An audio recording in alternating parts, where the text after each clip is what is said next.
All right. Well, you get anxious when you're going to a psychologist, but what makes a psychologist anxious? Have you ever thought about that? No? Well, speaking after such wonderful speakers definitely makes me anxious. So I'm the last one to speak today, and that was not less like an anxiety attack for me.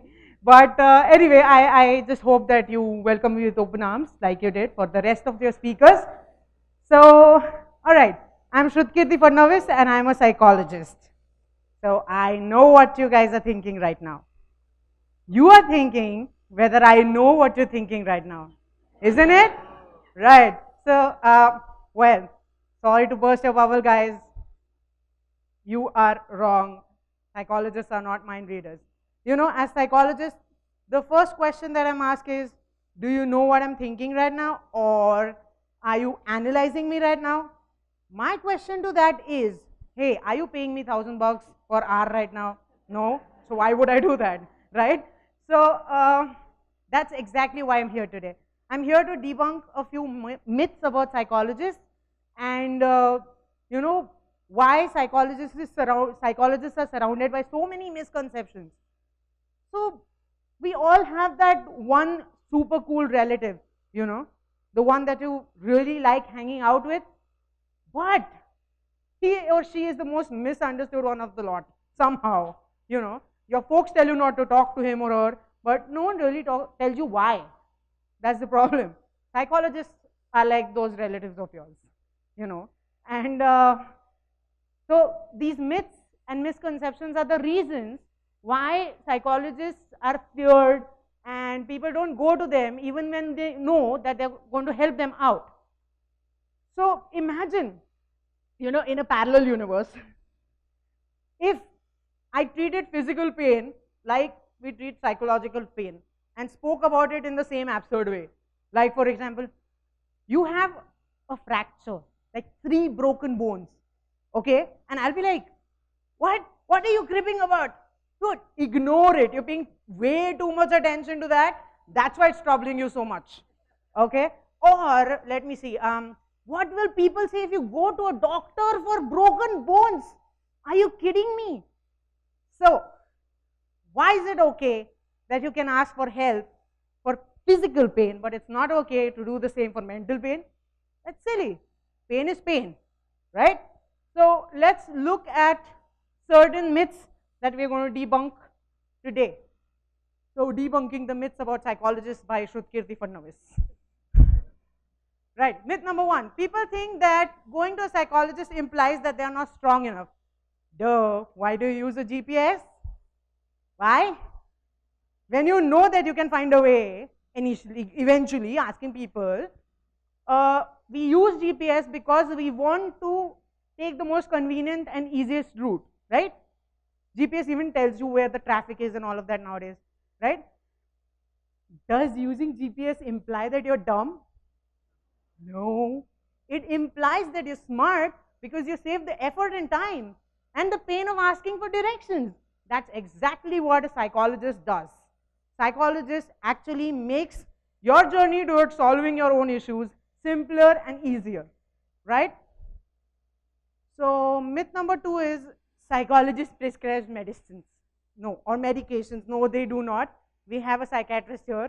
So psychiatrists prescribe medicine, psychologists do not. Psychologists focus more on the therapy and counseling. I bet I have debunked a lot of myths here, right?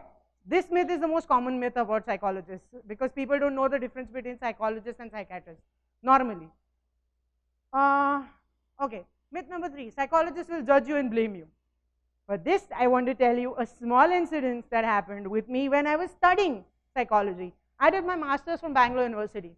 We had our induction program. Everybody have their induction program, right? MIT has a nice 1 hour long, I guess. Remember, guys, when you were there? Right. So we had our induction program, and at that induction program, we have that professor that's going to teach us, okay? So he's sharing an experience.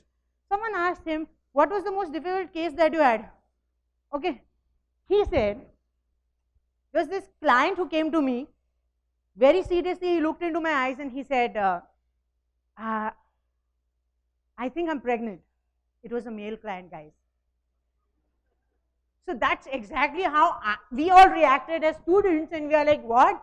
So he said, this is what you're exactly not expected to do. As psychologists, you have to be non-judgmental, empathetic, and listen to everything that your client says. And just say, so tell me more about it. So professionally, we are trained, to be not biased and listen to everyone. We are also trained in multiculturalism. So even if those things are not happening around me in my culture, I will still understand, or I will still be open, and I will still be non-judgmental, right? So no, they don't judge you or blame you. Myth number 4, psychologists won't understand or can't help if they haven't gone through a similar situation in life. Well, I would like to ask you one thing. Does a male gynecologist go through a delivery before conducting one? No. Right? Exactly. It's biologically not possible, but he's professionally trained to do so. Same is the case with a psychologist. Believe it or not. Right? So, yeah. Myth number 5, talking to a family member or friend is very similar to talking to a psychologist. It might feel as comfortable as it is, but there's a lot of difference. Like for example, a family member or a friend may be judgmental, might be biased, might have a particular perspective from a particular angle. Psychologists will not do so. Psychologists will be unbiased and very, very, non-judgmental about what you tell the person. And again, like they say that दादी माँ के नुस्खे से बीमारी ठीक हो सकती है. You can attempt to do it. बुखार ठीक करने की कोशिश कर सकते हो with the tip that your grandmom gave.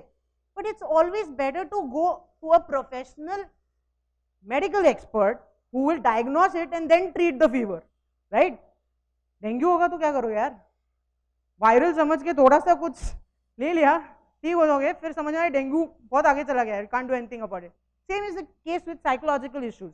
It's better to go and talk to someone who can guide you well rather than just being,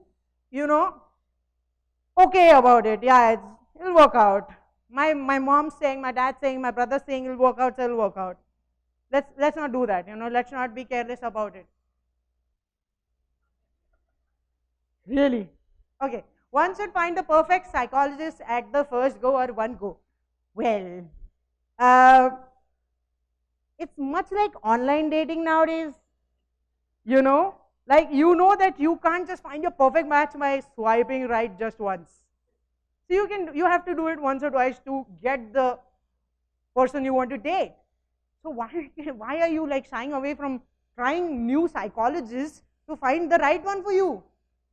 Please do not hesitate until you find the right one. Psychologists can cure homosexuality. Okay.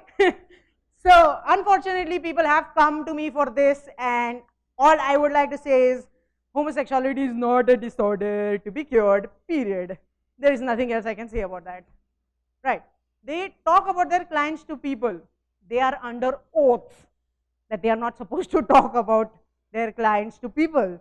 I mean, they're very discreet about the conversations that they have with their clients, but they also sign a form of disclosure saying that, okay, it will not go to another person until unless samne wala is able to help you to make the person better or make it easier for him to solve their issues. Like a fellow psychologist or their parents, anybody who's going to add to the process. Only them. Otherwise, they are not allowed to. Okay? Myth number 9, they overanalyze everything you say. They just direct you. You do the analyzing. They don't analyze. Therapy is endless. No, it is not. Every psychologist will focus on getting you to a point where you're evolved enough to handle with your own issues. You're emotionally independent, mentally independent, to sort out your own issues and think of your own directions. Post that point, you won't need a psychologist. So therapy is not endless, definitely. If it was, I would be coming here by a Mercedes. But I'm not, so. Medication is more effective than therapy.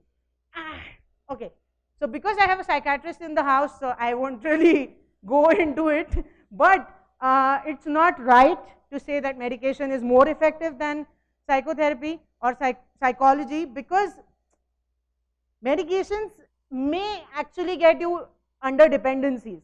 It's not always possible, it's not always the case. 90% of the medications are,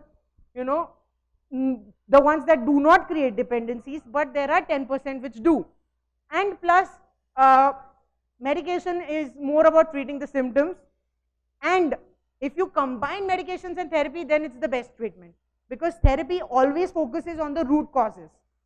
It always focuses on actually eradicating the root cause and making you more evolved as a person as a whole. Psychologists are a little psycho themselves. I think by now you might have realized that it can be true, it's not a complete myth, but I think that's an individual choice, to be a little cuckoo. I don't think psychology has anything to do with it. So psychologists hypnotize and thug you. Where are these thoughts coming from, man? Like seriously, hypnotherapy and psychotherapy are two different studies, and even if a psychologist knows how to hypnotize, he or she is not going to use it this way. Come on, we do get paid, guys. Psychologists are very serious and therapy is serious too. Ask any of my clients whether this is true or not, and they will laugh out loud. I think that proves the point. Yeah. One should only visit a psychologist only when they have intense psychological issues. Well, I think what we are looking at here is the stigma that the Indian society has against psychology.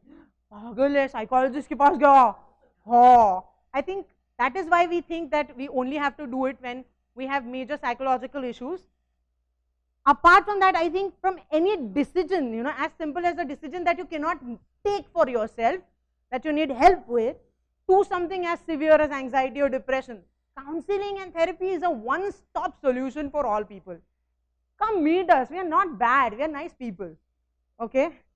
So, I think at the end of it, I would just like to conclude by saying that I want to appeal to the youth of today to be more open towards the concept of visiting a psychologist, to be more accepting towards people who visit one, and most importantly, to be more encouraging towards people who need one. So this idea, I think, is definitely worth sharing. Thank you so much.